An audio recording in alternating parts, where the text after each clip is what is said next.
ॐ नमः सिद्धेभ्यः। ॐ नमः सिद्धेभ्यः। मंगलम भगवान वीरो मंगलम गौतमो गणे मंगलम कुंद कुंदाद्यो जैन धर्मोस्तु मंगलम। सर्वमंगल मांगल्यम सर्वकल्याणकारकम प्रधानं सर्वधर्माणां जैनं जयतु शासनं वंदे विद्यासागरम्। जय बोली अहिंसा परमो धर्म की जय जय जय। शासन नायक भगवान महावीर स्वामी की जय जय। आचार्य भगवान श्री कुंद कुंद महाराज की जय जय जय। आचार्य गुरुवर श्री विद्यासागर जी महाराज की जय जय जय। पूज्य मुनिवर श्री प्रमाण सागर जी महाराज जय की जय जय। परम पूज्य विवेक सागर जी महाराज की, परम पूज्य संधान सागर जी महाराज की, मुनि संघ की।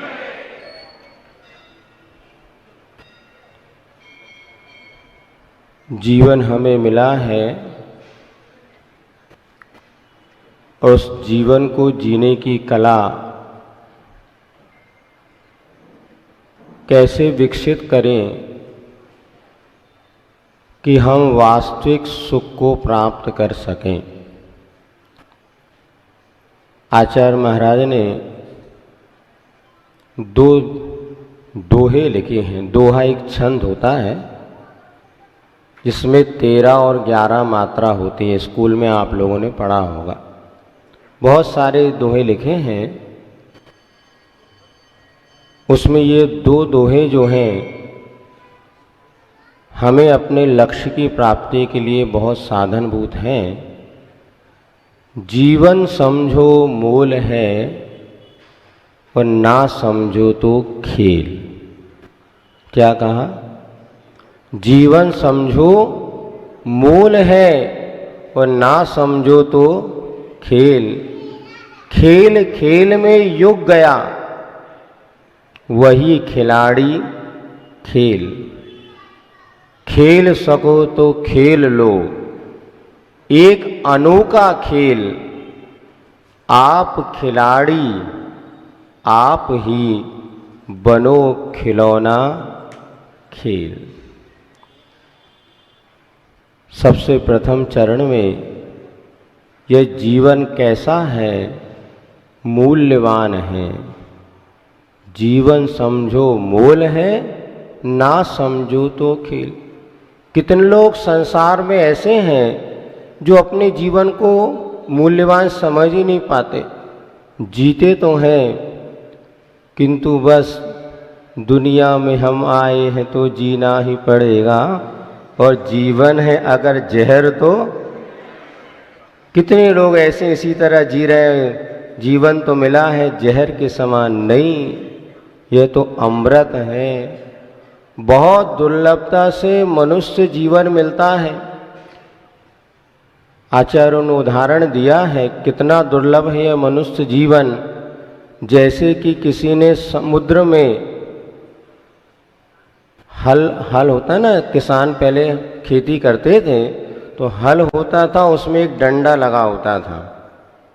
उसको दोनों को अलग अलग कर दिया जाए, एक के समुद्र में उस तरफ पूर्व की दिशा में फेंक दिया और एक को पश्चिम की दिशा में फेंक दिया, और वो समुद्र की लहरों में थपेड़े खाते खाते वो पुनः जब कभी मिलना जैसा उनका दुर्लभ होता है, अथवा चतुष्पथ पर क्या कहते हैं आपके चौराहे पर रत्नों की राशि आपको मिल जाए, जैसा इसका मिलना दुर्लभ है, उसी तरह से 84 लाख योनियों में भटकते भटकते ये मनुष्य पर्याय का मिलना दुर्लभ है। जीवन समझो मोल है। लोग कहते हमारे पास क्या है महाराज, कुछ पैसा नहीं है, संपत्ति नहीं है, गरीबी हमारे सिर पर चढ़ी है, हम तो इससे अच्छा मर जाएं। कुछ भी नहीं है, 2 वक्त की रोटी भी नहीं है। लेकिन ध्यान रखो, आपका शरीर ही चलती फिरती करोड़ों की मशीन है।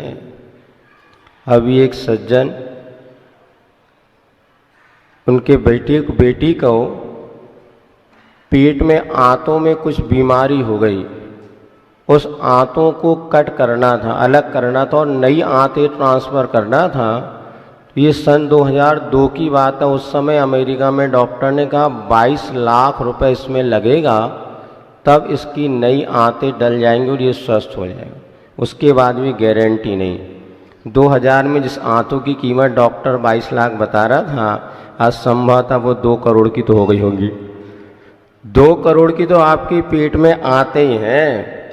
आँखों की कीमत लगाओ, किडनी है, लीवर है, एक एक पार्ट की कीमत लगाओ तो ये शरीर ही अनमोल हो गया, तो जीवन की तो बात ही क्या। तो जीवन समझो मोल है, ना समझो तो खेल, और खेल खेल में युग गया वही खिलाड़ी खेल। कितना जीवन हमारा व्यतीत हो गया, हमने अपने जीवन में आनंद का साधन तो बनाया, किंतु स्वयं को नहीं, पर को साधन बनाया। सुन रहे हैं आप लोग? कैसे सुन रहे हैं? मन से कि कान से? कान तो यहाँ है, मन तो पड़ोस में, कौन आगे से आ रहा है, कौन पीछे से आ रहा है, देख तो लो, कहीं रिश्तेदारी तो नहीं। कान से सुना कभी लाभदायक नहीं होगा जब तक आप मन और ध्यान से नहीं सुनेंगे। आज तक हमने अपने जीवन में सुख का साधन ढूंढा है दूसरों से। पति कहता है काश पत्नी अच्छी होती ना तो मेरा जीवन स्वर्ग बन जाता, और पत्नी कहती है ये अच्छे होते ना तो मेरा जीवन स्वर्ग बन जाता। और बच्चे कहते हैं माता पिता अच्छे होते, माता पिता कहते हैं बच्चे होते अच्छे होते शायद हम बहुत सुखी होते।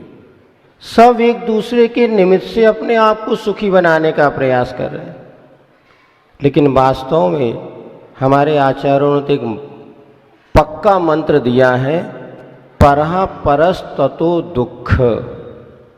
पर तो पर ही है, उससे दुख ही मिलेगा। चाहे आपका रिश्ते नाते तो बहुत दूर की बात है, अपना शरीर भी क्या हमेशा सुख का साधन है क्या? बोलो भैया, पहला सुख कौन व्यक्ति है जो 100% निरोगी हो? बताओ। कहीं ना कहीं रोग तो है, महाराज को भी है भैया। आप सोचो महाराज निरोगी नहीं, क्योंकि ये तो स्वभाव है। एक बार का प्रसंग है, हम सब आचार्य महाराज के साथ बैठे थे, या एक संस्मरण हमने सुना, जो एक जोरदार ठंड का समय था, एक हवा चली तो महाराज शरीर में रोंगटे खड़े हो गए, कांटे उड़ जाते ना। तो एक महाराज जी ने आचर्य का, आचर्य देखिए शरीर में कांटे उड़ गए। तो आचर्य कहते बेटा शरीर में कांटे ही उठते हैं, फूल नहीं उठते।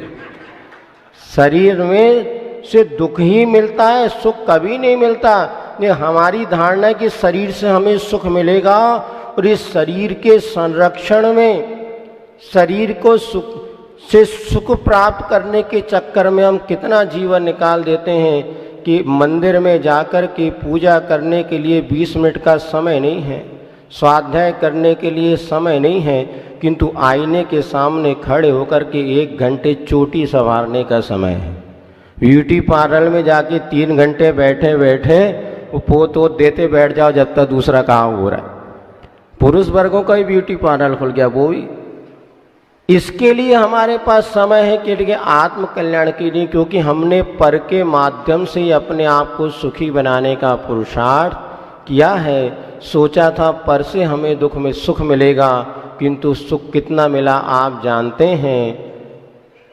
भूल गए राग अनंग, भूल गए छकड़ी, और 3 चीज याद रही, नोन तेल।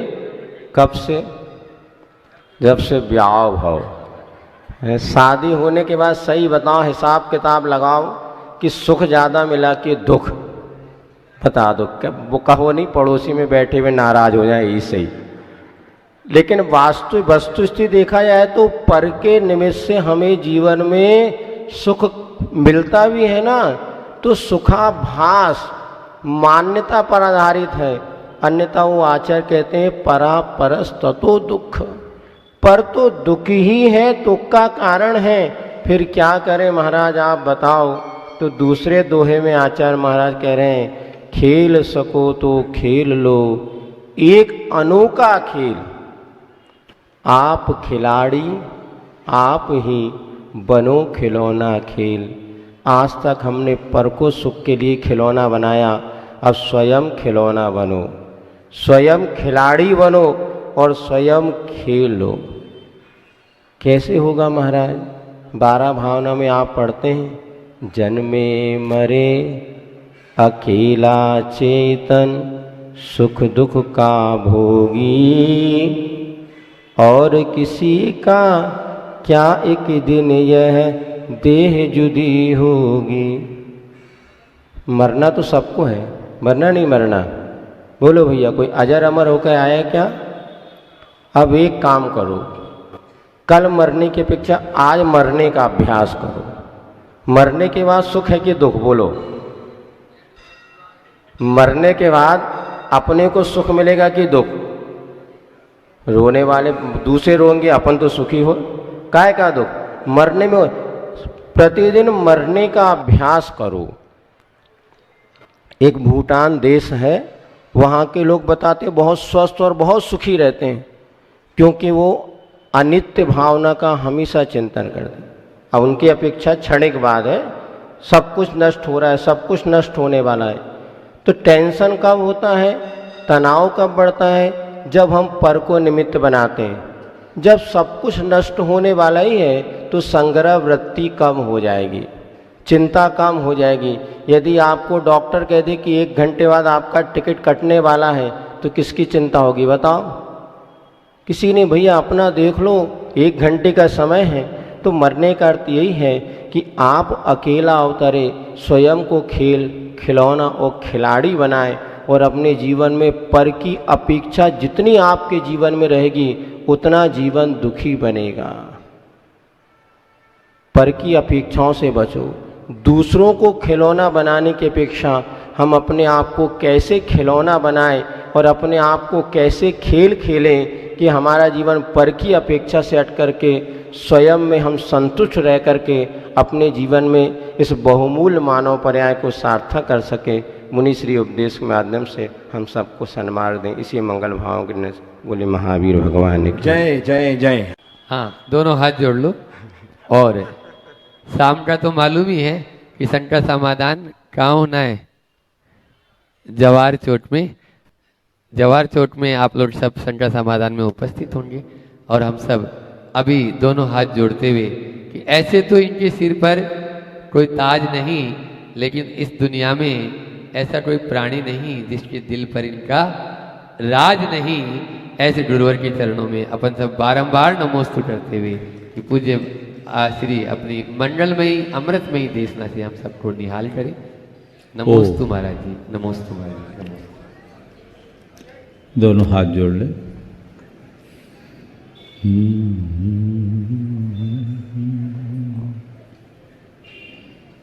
नमो अरिहंताणं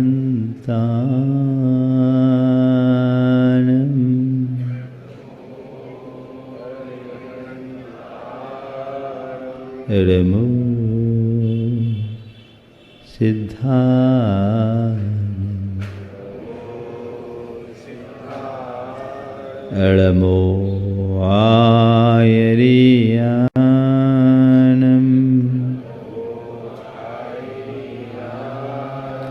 नमो वज्रायां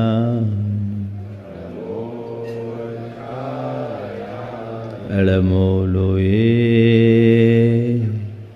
सवसाहुनं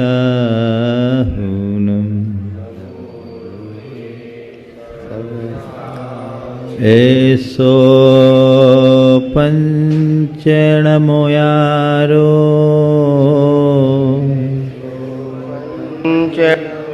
यारो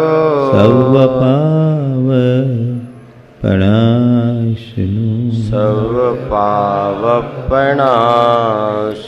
मंगलालं च सवेसिं मंगलानं च सवेसिं परमं होई मंगलम्। परमं होई मंगलम्। जय बोलो देवादिदेव 1008 श्री भगवान महावीर स्वामी की जय जय जय। अहिंसा परमो धर्म की परम पूज्य आचार्य गुरुवर श्री विद्यासागर जी महाराज की जय जय पूज्य मुनि श्री 108 प्रमाण सागर जी महाराज की। पूज्य मुनि श्री 108 निर्वेद सागर जी महाराज की जय। पूज्य मुनि संधान सागर जी महाराज की जय। मुनि संघ की। हम सब जन्म लेते हैं, जीते हैं, जीवन में बहुत चीज़ें जोड़ते हैं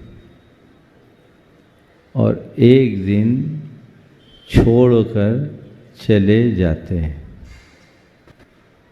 जन्म,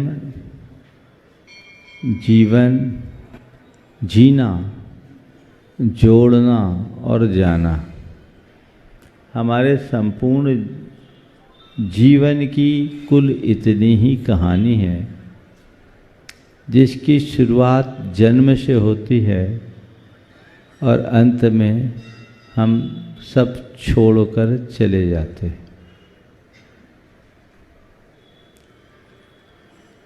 इस बीच बहुत कम लोग हैं जो अपने जीवन के मर्म को जान पाते हैं।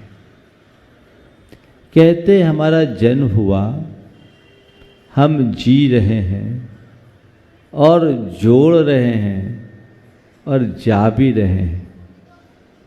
सवाल है, जन्म किसका, जीना किसका, जोड़ा किसे और जाने वाला कौन? कौन है? किसका जन्म है? हाँ, आत्मा का। किसका जन्म है? किसका है? शरीर का। जी कौन रहा है? हाँ, जी कौन रहा है? हम जी रहे। कैसे जी रहे? जीना है क्या? शरीर और सांस के गठबंधन का नाम जीवन है, और जिस दिन ये गठबंधन छूटा, मरण। तो जीना क्या है? ये भी देहाश्रित है। और जोड़ा क्या? जोड़ा क्या? क्या जोड़ा हमने अपने जीवन में? धन, संपत्ति, है ना, परिजन, प्रतिष्ठा, यही चीजें ना। बाहर की चीजें जोड़ी, वो भी क्या हुआ?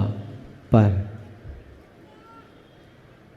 जन्म शरीर का हुआ, जीना शरीर के साथ, जोड़ा शरीर, संपत्ति और संबंधी के साथ जुड़े हुए संयोगों को, और जब जाना हुआ तो कौन गया? कौन गया? शरीर तो यहीं रह गया। कौन गया? हाँ, कौन गया? जीव। विडंबना ये है कि हम सब चीज़ों को जानते हैं, सब चीज़ों पर विचार करते हैं, लेकिन मूल तत्व को पहचानने की कभी कोशिश नहीं करते। पूरा जीवन बीत गया, जन्म से लेकर जाने तक की सारी कहानी अपने आंखों के सामने दोहरा कर देख लो। हमने क्या किया? जन्म हुआ, एक दिन जाएंगे, तय है कि नहीं? गुरुदेव का एक बड़ा सुंदर हाइकू है, वे चल बसे यानी यहाँ से जाकर वहाँ जा बसे। यही तो हुआ। क्या हुआ? पूरी जिंदगी यहाँ वहाँ की तो करते रहते हो, और यहाँ से वहाँ जाना है। कहानी खत्म, पूरा जीवन खत्म, एक दिन हम मरेंगे, हमारी अर्थी उठेगी। अर्थी का मतलब क्या है? अर्थी का मतलब क्या है पता है? क्या बोलते, किसको बोलते अर्थी? बोलो, किसी की अर्थी तो उठाए होगे, उठती हुई देखी होगी। अर्थी का मतलब क्या है मालूम? न रथी अर्थी, ये शरीर रथ है और आत्मा रथी है। जिसमें रथी नहीं है, केवल रथ है, उसका नाम अर्थी है। अरथी न रथी अर्थी, रथी नहीं है, चला गया। पूरा जीवन तुमने रथ को संवारा, रथ को सजाया, लेकिन रथी का कोई ख्याल ही नहीं। आज 4 बातें आप सबसे करूंगा जिस पर हर व्यक्ति को नित्य प्रति विचार करना चाहिए। पहला सवाल, मैं कौन हूं? 4 सवाल है जिसे व्यक्ति को नित्य अपने आप से करना चाहिए। मैं कौन हूं, पहला सवाल। कभी मन में आता है कौन हो? बोलो, मैं कौन हूं? क्या बढ़िया उत्तर दे रही है बहन जी। गायक स्वभावी आत्मा। पर मैं बोलूं हो गायक, इधर सुनोगे? नहीं सुनोगे। हमने अपने आप को नाम और रूप से जोड़ रखा है। ये बात अलग है कि नाम रूप व्यवहार चलाने के साधन हैं, पर सच्चाई ये है कि न मैं नाम हूं न मैं रूप हूं। यथार्थतः मेरा स्वरूप अलग है। मैं अनाम हूं, अरूप हूं, वही मेरा स्वरूप है, पर इसका भान नहीं है। नाम और रूपों से ही बंधा रहने के कारण हम अपने आप को नाम रूप में ही समझते चले आए। अपने आत्मा के अनाम अरूप स्वरूप को पहचानने की चेष्टा करो। ये नाम और रूप केवल व्यवहार चलाने के साधन है, ये बाहर का चोला है, ये मैं नहीं हूं। ये मेरी एक मान्यता है जिसे मैंने बना रखी है। 2 धारणाएं, एक अपने आप को देह रूप मानना और एक अपने आप को देहधारी मानना। दोनों में बड़ा अंतर है। मैंने जो रूप धारण किया वो मैं हूं, और ये बाहर का रूप है, मैं कुछ और हूं। ये समझ अगर विकसित हो जाए तो जीवन बदल जाए। इसी का नाम भेद विज्ञान है। मैं शरीर में हूं अवश्य, पर मैं शरीर नहीं हूं। मैं देह नहीं, चेतन आत्मा हूं। इस बात का एहसास और आभास पूरे जीवन की दिशा बदल देता है। संत कहते अपने आप को जानो, पहचानो। ये जो तुमने रूप धारण कर रखा है, ये ऊपर का चोला है, इस चोले में मत उलझो। अंदर के स्वरूप को पहचानो। आप लोग पिक्चर्स देखते हो, पिक्चर में जो अभिनेता होते हैं अनेक अनेक तरीके के अभिनय करते हैं। कभी कभी ये भी देखने में आता है कि जो मूल एक्टर है वो सम्राट से भिखारी बन गया, और उस समय वो भिखारी का ऐसा रोल करता है कि देखने वाले का हृदय भी द्रवीभूत हो जाता, उसे भिखारी ही मान लेता है। और कभी कभी भिखारी भी सम्राट बन जाता है, देखा आपने। लेकिन मैं आपसे पूछता हूं, वो एक्टर जो भिखारी बना हुआ है अपने आप को भिखारी मानता है क्या? क्या कहता है, क्या मानता है? ये रोल है, रियल नहीं। यही है ना, क्या है? रोल है, रियल नहीं। बस इतनी सी समझ विकसित करनी है। ये ऊपर का चोला है, वास्तविक नहीं। ये रोल है, रियल नहीं।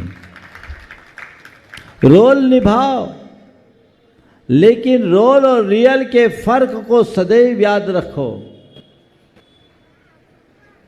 मुझे कर्म ने जो रोल दिया है वो रोल मुझे निभाना है, पर हर पल मुझे इस बात का ख्याल रखना है कि वास्तव में मैं क्या हूं। मैं शुद्ध आत्मा हूं, बाकी चीजें सब ऊपरी है जो संयोग के कारण मेरे साथ जुड़ी है, पर ये मैं नहीं हूं, ये मेरे ऊपर की भूमिका है। जिस दिन ये श्रद्धांत तुम्हारे अंदर हो जाएगा तो तुम रूपवान होगे तो अभिमान नहीं होगा, और कुरूप बनोगे तो मन में कभी दीनता नहीं आएगी। तुम अमीर बनोगे तो तुम्हारे मन में अभिमान नहीं होगा, तुम गरीब होगे तो तुम्हारे मन में हीनता की भावना नहीं आएगी। कुछ भी हो जाए, रूपवान हो चाहे कुरूप, राजा हो या रंक, अमीर हो या गरीब, पंडित हो या मूर्ख, कोई फर्क नहीं पड़ता, क्योंकि ये सब ऊपर की परिणति है। भीतर जो है सो है। इस सत्य का बोध बहुत जरूरी है। अभी तुम्हारी दृष्टि 24 घंटे पर्यायाश्रित है। जो बाहर दिख रहा है तुमने अपने आप को उसी रूप मान रखा। सत्य को जानो, असली को पहचानो। एक बच्चा मेरे पास आया, 14 साल का बच्चा था, पाठशाला में पढ़ा।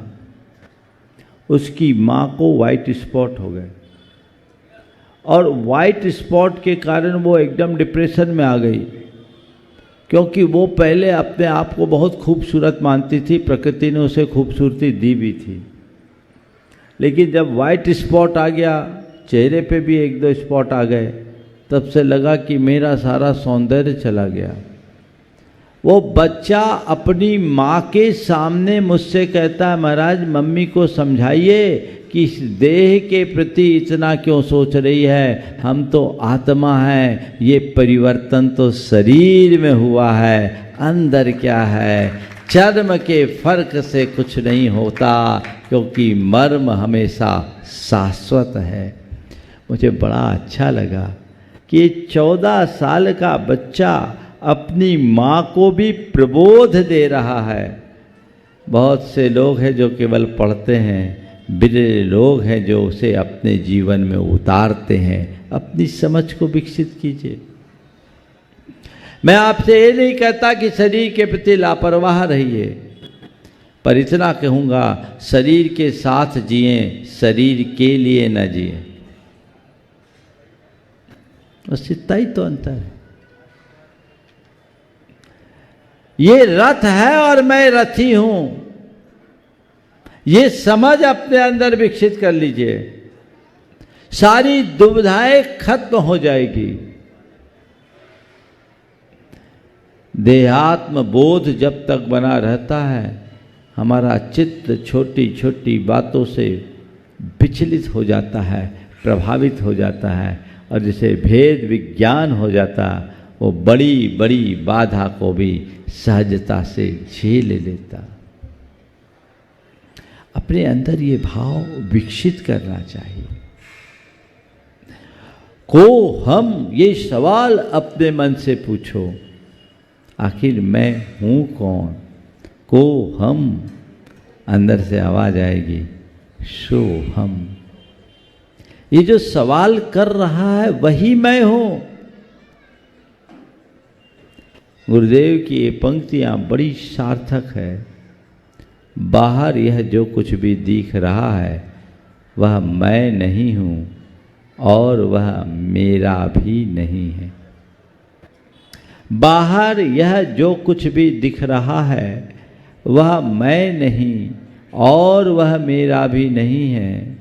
ये आंखें मुझे देख नहीं सकती, मुझ में देखने की शक्ति है। ये आंखें मुझे देख नहीं सकती, मुझ में देखने की शक्ति है। उसी का मैं सृष्टा हूँ, सभी का मैं दृष्टा हूँ। बाहर यह जो कुछ भी दिख रहा है सो मैं नहीं और मेरा भी नहीं। ये भीतर अपने भाव जगाओ। ये सब ऊपर के संयोग है, ये मेरे स्वभाव नहीं है। तो पहला सवाल, मैं कौन हूं, ये स्वरूप का बोध हो तो मन विचलित नहीं होगा। मैं अजर अमर अविनाशी शुद्ध शाश्वत आत्मा हूँ। सारी दुनिया उलट पलट जाए पर मेरी आत्मा का एक प्रदेश भी इधर से उधर नहीं हो सकता। न उसमें कुछ जुड़ सकता है, न कुछ घट सकता है, न वहाँ कुछ पाने के लिए है और न ही कुछ खोने के लिए है। वहाँ जो है सो है। ये श्रद्धान यदि मन में बैठ जाए तो मन रंच मात्र विचलित नहीं हो सकता और जीवन आगे बढ़ सकता है। जीवन को आगे बढ़ाने का यही एक उपक्रम है। आध्यात्मिक दृष्टि लेकर के चलिए। भेद विज्ञान को अपने हृदय में जगाने की कोशिश कीजिए।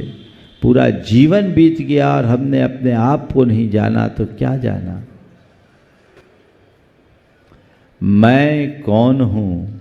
दूसरा सवाल, मेरा क्या है? क्या है मेरा? बोलो। आंखें बंद करो, हिसाब लगाओ तो तुम्हारे जितने एसेट्स हैं, तुम्हारी जितनी परिसंपत्तियां हैं, वही सब तुम्हें दिखेंगे ना। तुम्हारे जितने स्वजन हैं, संबंधी हैं, परिजन है, वो दिखेगा ना। ईमानदारी से बोलो, किसको अपना मानते हो? महाराज ये मेरा घर, ये मेरी दुकान, ये मेरी गाड़ी, ये मेरा घोड़ा, ये मेरा फार्म हाउस, ये मेरी खेती, ये मेरा परिवार, ये मेरी पत्नी, ये मेरा पति, ये मेरा बेटा, ये मेरी बेटी, ये मेरी माँ, ये मेरे पिता, यही है ना? बोलो।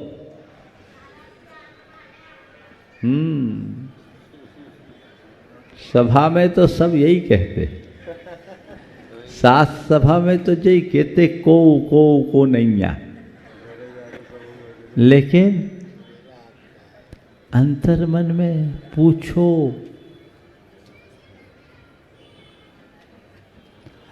ये मेरा वो मेरा, ये करते करते पूरा जीवन बीत जाता है। पर वास्तविकता को लोग नहीं समझ पाते। जिन्हें तुम मेरा मेरा कह रहे हो, कभी उनसे पूछो कि वो क्या मेरी होने को राजी है?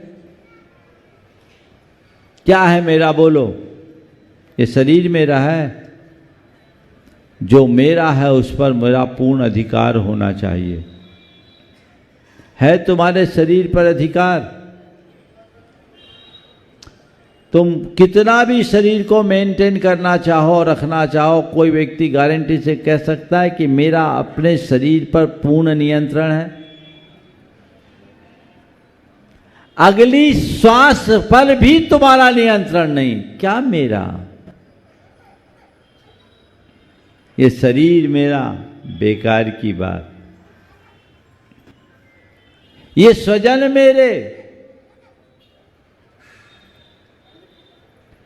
मेरे माँ, मेरी माँ, मेरे पिता, मेरा भाई, मेरी बहन, मेरा पति, मेरी पत्नी, कौन तुम्हारा? जब तक तुम्हारा मतलब सद रहा है तब तक सब तुम्हारे, अब मतलब निकल गया तो कोई किसी का नहीं। एक की धर्म पत्नी मर गई, वो बहुत दुखी हुआ, जोर जोर से रो रहा था।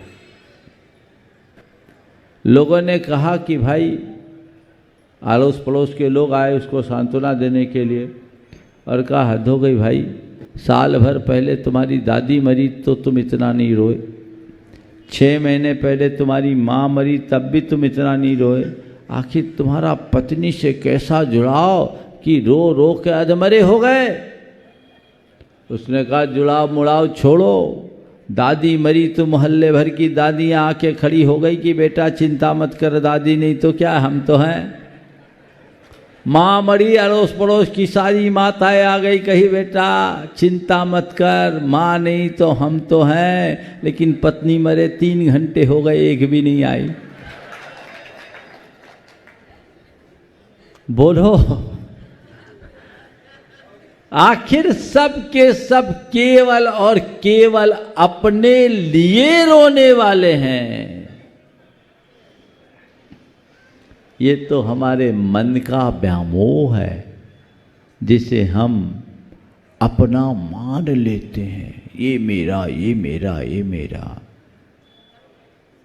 कोई तेरा नहीं है, कोई किसी का नहीं है, सब अपना अपना है।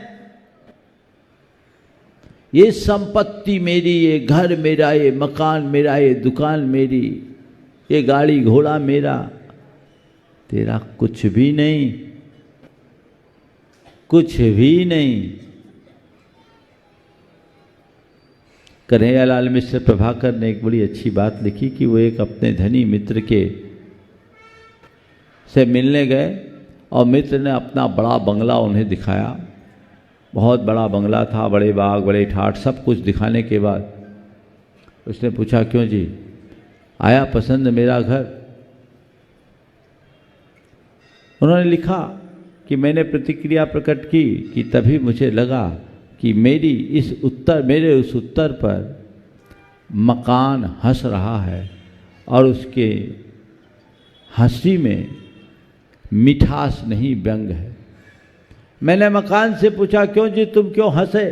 बस यूं ही तुम्हारे मित्र की बात सुनकर हंसी आ गई।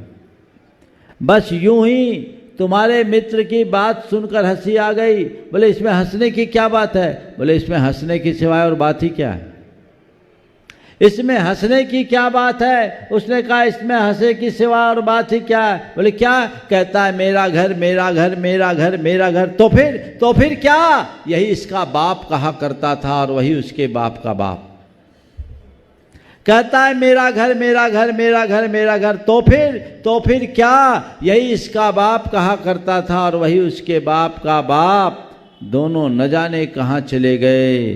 दोनों की तस्वीरें जरूर मेरे दीवारों पर टंगी है, जिन्हें एक छोटे से छेद में रहने वाली नन्ही सी दीमक कुछ ही पलों में चुट कर सकती है।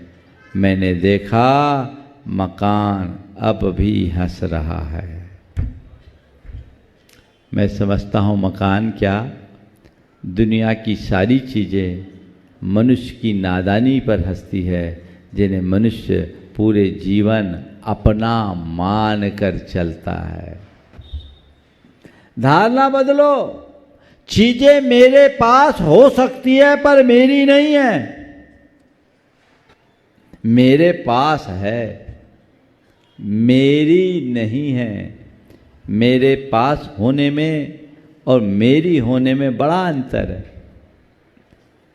एक बैंक के कैशियर के पास लाखों करोड़ों रुपया होता है, उसके हाथ से उसका पूरा ट्रांजैक्शन भी होता है, पर क्या कहता है वो? मेरी है। ये किसकी है? बैंक की है, मेरी नहीं, मेरे पास है।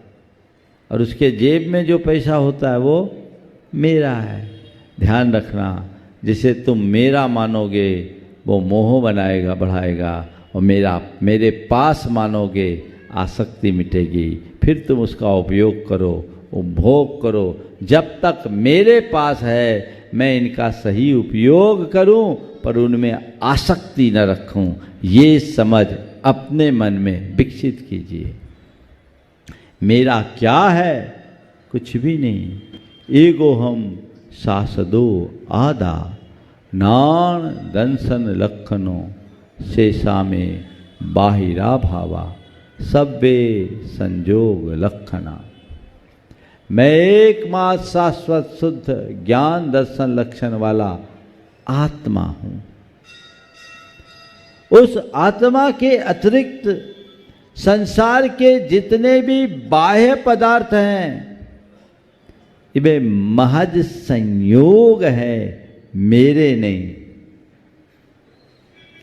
ये समझ अपने अंतरंग में विकसित कीजिए। अगर विकसित हो जाए तो सबके बीच रहने पर भी स्वयं में रमने की कला विकसित होगी।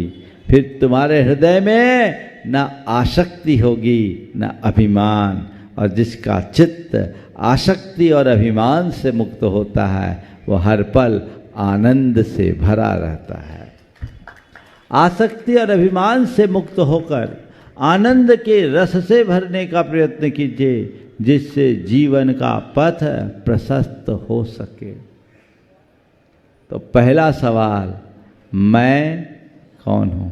दूसरा सवाल, मेरा। तीसरा, मैं क्या कर रहा हूं?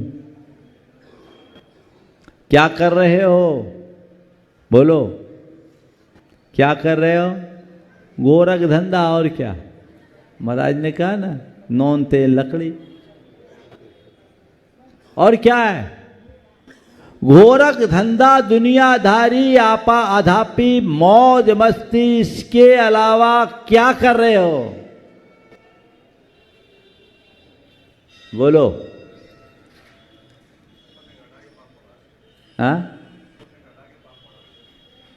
सब ज्ञानी लोग हैं। मुश्किल यही है, तुम लोग अज्ञानी होते ना तो हम लोगों का काम अच्छा हो जाता, रोज प्रवचन देने की जरूरत नहीं पड़ती, है ना। अब तुम्हें तो ये भी पता कि अगला वाक्य महाराज क्या कहेंगे। वैसे ज्ञानियों को भगवान भी नहीं समझा पाएंगे। क्या कर रहा हूं ये सवाल अपने मन से पूछो। जो मैं कर रहा हूं क्या वो करने योग्य है? और जो चौथा सवाल, मुझे क्या करना चाहिए? मेरे द्वारा करणीय क्या है? ये नर भव मिला, दुर्लभ मनुष्य जीवन मिला। इस जीवन को पाकर आत्मोद्धार का सत्प्रयत्न करना चाहिए। लेकिन मैं आत्मोद्धार को तो भूल गया और दुनियादारी में रमा बैठा हूं, पाप पंक में डूबा बैठा हूं। आखिर मेरा होगा क्या? केवल और केवल अधः पतन। संत कहते जागो, चेतन जागो, निद्रा त्यागो, सही रास्ते को अंगीकार करो और जीवन को ऊंचा उठाओ। अपने आत्मा का हित करो। सुबह उठो तो रोज ये 4 सवाल अपने मन से करो। इस सवाल को बार बार दोहराएंगे तो जीवन की दिशा सुनिश्चित होगी, और यही दिशा तुम्हारे जीवन की दशा को परिवर्तित करेगी। बड़ी पुरानी कहानी याद आ गई, राजा भोज के जमाने की कहानी। 4 वज्रमूर्ख अपने घर से निकले, और उन दिनों की बात है जब राजा भोज ने कह रखा था कि जो सुबह सुबह मुझे नई कविता सुनाएगा उसे 1 लाख रुपए दूंगा। चारों चले थे वज्रमूर्ख। अब कविता सुनाना है तो मूर्खों की कविता कैसी हो सकती? निकले, अल सुबह निकल गए।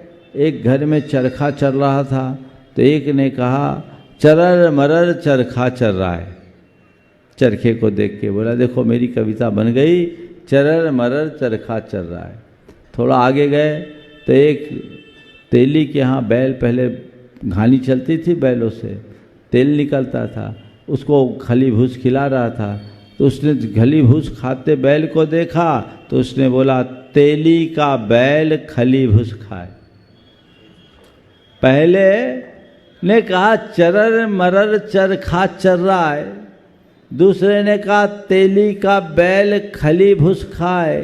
तीसरा आगे बढ़ा तो सामने से एक युवक तीर कमान लेके चला आ रहा था। उसने उसको देखा और कहा इतने में आ गए तीर कमान।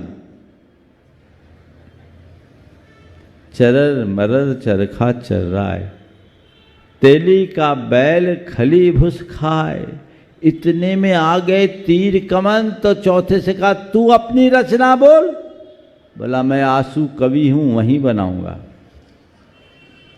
चारों के चारों राजा भोज के दरबार में पहुंचे और कहा हम सब एक कविता सुनाने आए। बोला चार कैसे एक? बोले हमारी संयुक्त रचना है। राजा भोज के सामने चारों को लाइन से खड़ा कर दिया और चारों ने क्रम से अपनी कविता इस प्रकार से कहना शुरू की। चरर मरर चरखा चल रहा है, तेली का बैल खली भूस खाए, इतने में आ गए तीर कमन। तो चौथे ने कहा राजा भोज मूसर चंद। अब ये सुनते ही सबके सब सकपका गए। राजा भोज के मुंह पर कोई उसको मूसर चंद कह दे।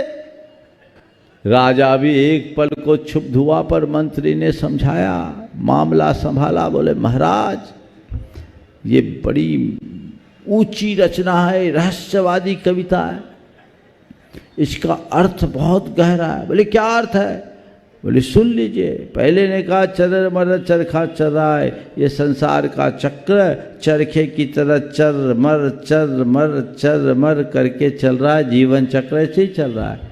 लेकिन मनुष्य तेली के बैल की तरह विषयों के खली भूस को खा रहा है और उसी कोलू में जुता हुआ है और कुछ नहीं कर रहा है।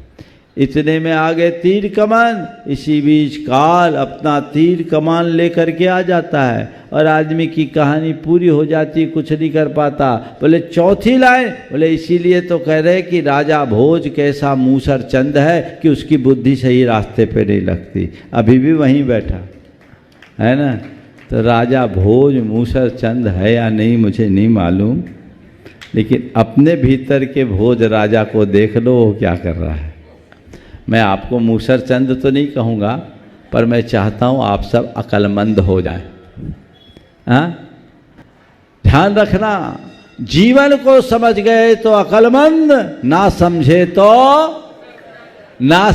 तो आप सब तो अक्लमंद होना पक्का ही है। मैं क्यों बोलूं, बस मैं यही चाहता हूं आप सबके अंदर वो अक्लमंदी बनी रहे और जीवन का पथ प्रशस्त हो। नेहरू नगर का ये योग बना, आपको कल भी लाभ मिला, आज भी लाभ मिला, और आज शाम का शंका समाधान, क्यों वहाँ व्यवस्था है ना, पक्की है, तो आज का शंका समाधान नहीं डिक्लेयर हो गया। आप लोग हमारे साथ चलेंगे और आज का शंका समाधान बाजू में ही है। नेहरू नगर वाले यहाँ आ सकते हैं, जवाहर चौक वाले यहाँ आ सकते हैं, तो नेहरू नगर वाले भी वहाँ जा सकते हैं। वहाँ जो व्यवस्था थी वो व्यवस्थित हो गई ना डॉक्टर साहब, कोई बाधा तो नहीं है। चलिए, तो आज का शंका समाधान का कार्यक्रम जवाहर चौक में होगा और आगे का कार्यक्रम आपको वहीं पर बता दिया जाएगा। ओम शांति।